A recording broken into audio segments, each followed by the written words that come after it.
Sugar sector को लेकर ढेर सारी खबरें, ढेर सारे डेटा हैं, भरपूर एक्शन है और इसलिए हमने आमंत्रित किया है बलरामपुर चीनी को। हमारे साथ कार्यक्रम में शामिल हो रहे हैं प्रमोद पटवारी साहब, जो कंपनी के सीएफओ हैं। पटवारी साहब, बहुत बहुत स्वागत है आपका, धन्यवाद हमें समय देने के लिए। सबसे पहले शुरुआत आपकी उस बड़ी खबर से करना चाहते हैं जिसकी वजह से कल आपकी कंपनी सुर्खियों में भी थी कि आपने 3 अंतर्राष्ट्रीय कंपनियों के साथ टेक्नोलॉजी के लिए करार किया है, जिससे आप बायोप्लास्टिक्स का उत्पादन करने जा रहे हैं। पहले बताएं सर, ये किस तरह का करार है इन तीनों कंपनियों के साथ और किस तरह से बलरामपुर चीनी को इसका फायदा होगा? नमस्कार। नमस्कार। जैसा कि आपको पता है कि ये बायोप्लास्टिक प्रोडक्शन फैसिलिटी जो हम यूपी में डाल रहे हैं, ये देश में अपने आप में एक पहली इस तरह की फैसिलिटी होगी। इसके लिए हमने technological service as well as equipments के लिए करार किया है। तीनों इंटरनेशनल लेवल के प्लेयर्स हैं जिनके संग हमने ये करार किया है। ये फैसिलिटी हमारे करीब 2.5 साल लगेगा इसको कमर्शियल प्रोडक्शन आने में। जब ये फैसिलिटी आ जाएगी तो हमारा लक्ष्य है कि इसके टर्नओवर और हमारा एग्जिस्टिंग इथेनॉल एंड को जनरेशन के टर्नओवर मिला के हम करीब 50% सस्टेनेबल रेवेन्यू इस सेगमेंट से करना चाहते हैं। इस लक्ष्य के संग हम आगे बढ़ रहे हैं। ओके, तो 50% रेवेन्यू, अभी जितना रेवेन्यू उसका 50% एडिशनल आपका बायोप्लास्टिक से आएगा, राइट सर? अभी का जो रेवेन्यू है प्लस जो भी बायोप्लास्टिक का आएगा रेवेन्यू, उसको लेके करीब 50% ये सस्टेनेबल रेवेन्यू हो जाएगा। ओके। कुछ लोग मार्केट में ये भी जानना चाहते हैं कि बायोप्लास्टिक सी क्यों, जहां एक और आप शुगर और इथेनॉल बनाने वाली कंपनी है, तो ये थोड़ी सी अलग वाली फील्ड में कंपनी क्यों जा रही? क्योंकि कुछ लोगों ने ये भी सवाल उठाया कि भाई ये अनरिलेटेड बिजनेस है। क्या ये अनरिलेटेड बिजनेस है? अगर रिलेटेड है तो किस तरह से समझाएं सर? देखिए, ये फुल्ली रिलेटेड बिजनेस है। एक तरह से ये फॉरवर्ड इंटीग्रेशन है। शुगर जो हम खुद बनाते हैं वो इस बायोप्लास्टिक के लिए रॉ मटेरियल होगी। इसके अलावा ये एनर्जी भी काफी रिक्वायरमेंट रहेगी इस बिजनेस के लिए, बायोप्लास्टिक प्रोडक्शन के लिए। तो हम जब शुगर केन क्रश करते हैं तो हमें bagasse as a by product मिलता है। बगास हमारे प्लस सरप्लस है, तो बगास भी हम इंटरनली यूज कर पाएंगे। वर्ल्ड में शायद हम लोग एकमात्र ऐसी कंपनी होंगी जो raw sugar as well as bagasse, that is fuel, दोनों इंटरनली अवेलेबल है। तो हमारे हिसाब से ये फुल्ली इंटीग्रेटेड बिजनेस मॉडल है, कहीं भी अनरिलेटेड बिजनेस नहीं। इसके अलावा गवर्नमेंट ऑफ इंडिया का पूरा फोकस है कि जो भी बिजनेस अब आगे आके हो वो कैसे सस्टेनेबल हो, एनवायरनमेंट फ्रेंडली हो, ताकि 2070 का जो कार्बन जीरो का टारगेट है उसमें सब कंट्रीब्यूट करें। ठीक बात है। पटवारी साहब, ये बताएं कि आप टोटल 2000 करोड़ का निवेश करने जा रहे हैं, जिसमें 800 करोड़ तो आपका खुद का पैसा है और 1200 करोड़ का कर्ज भी लेंगे। ये निवेश कितने समय में होगा और कब से इसका फायदा, जो कुछ भी आप ये एक्सपेंशन कर रहे हैं, ये जो नया प्लांट कर रहे हैं, इसका फायदा आपके फाइनेंशियल में कब से आने लगेगा? ये 800 करोड़ जो इंटरनल अक्रूवल हम टारगेट ले रहे हैं, ये 2.5 साल के अंदर निवेश होगा। ऐसा नहीं है कि इमीडिएटली निवेश करना है। सिमिलरली 1200 करोड़ का टर्म लोन भी हमारा 2.5 साल के अंदर ही आएगा बुक्स में। हमारा एग्जिस्टिंग जो टर्म लोन है 500 करोड़, वो उस वक्त तक रीपेमेंट हो जाएगा। हम लोग एक्सपेक्ट कर रहे हैं कि करीब करीब 30 महीने बाद ये फैसिलिटी कमर्शियल प्रोडक्शन स्टार्ट कर देगी। कि 30 महीने में कमर्शियल प्रोडक्शन शुरू हुआ, ठीक बात है। अच्छा सर, एक और खबर जो कल ही आई थी उस पर आपसे राय लेना चाहता हूँ। पेट्रोलियम मिनिस्टर हरदीप सिंह पुरी साहब ने 183 पंप पर E100 फ्यूल लॉन्च किया, जो कि मतलब पूरा का पूरा इथेनॉल से है।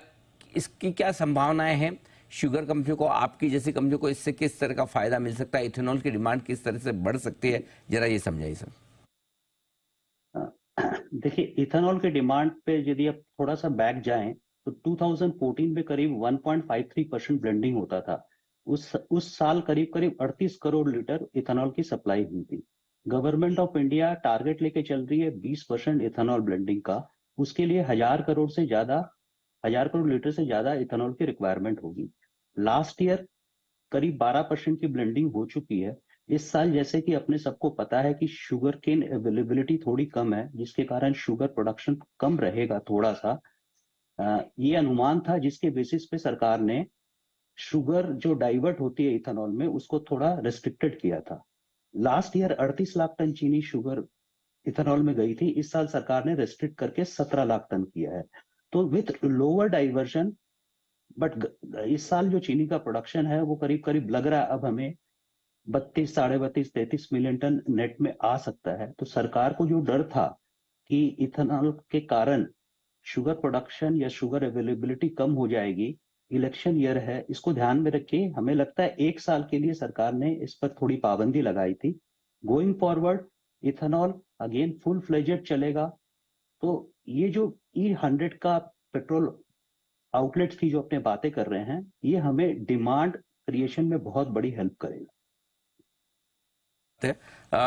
शुगर प्रोडक्शन के आंकड़े भी आए हैं सर कल ही 15 मार्च 2024 तक के जो शुगर प्रोडक्शन के आंकड़े हैं करीबन 280 लाख टन के हैं, जो पिछले साल 282 लाख टन। किस तरह से आप प्रोडक्शन देख रहे हैं और इस प्रोडक्शन के दम पर आगे शुगर की डिमांड और शुगर के दामों पर क्या आउटलुक है? देखिए, चालू सीजन के लिए हमें लगता है कि घरेलू डिमांड करीब 287 से 290 लाख टन रहनी चाहिए एंड प्रोडक्शन एक्सपेक्टेड हमारी कंपनी का इन हाउस एस्टिमेट है करीब करीब 320 से 330 लाख टन के बीच में। ये 17 लाख टन डाइवर्जन नेट घटाने के बाद। पटवारी साहब, ये बायो प्लास्टिक्स पे ही एक सवाल और आपसे लेना चाहता हूँ। एग्जैक्टली ये प्रोडक्ट कहाँ किस तरह से काम आता है, जरा ये समझें। और दूसरा ये कि क्या आपकी पहली शुगर कंपनी है हिंदुस्तान में जो बायो प्लास्टिक्स में उतर रही है? एकदम सही, हमारी पहली कंपनी है जो ये बायोप्लास्टिक बनाएगी। बायोप्लास्टिक एक biodegradable, bio based and biodegradable है।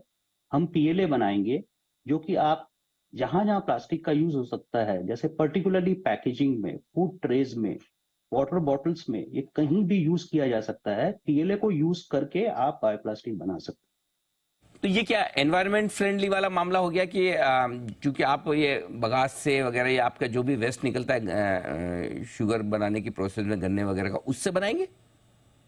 यस, हम शुगर से ही बनाएंगे और अल्टीमेटली जो फाइनल प्रोडक्ट है बायोप्लास्टिक, पीएलए को यूज करते हुए जो हम बायोप्लास्टिक बनाएंगे वो अपने आप में एनवायरनमेंट फ्रेंडली प्रोडक्ट है और वो बायोडिग्रेडेबल है। तो आज जो प्लास्टिक के कारण लिटर हो रहा है, जो ओशन में हम लिटर कर रहे हैं, वो सब चीज काफी हद तक एड्रेस होंगी इससे।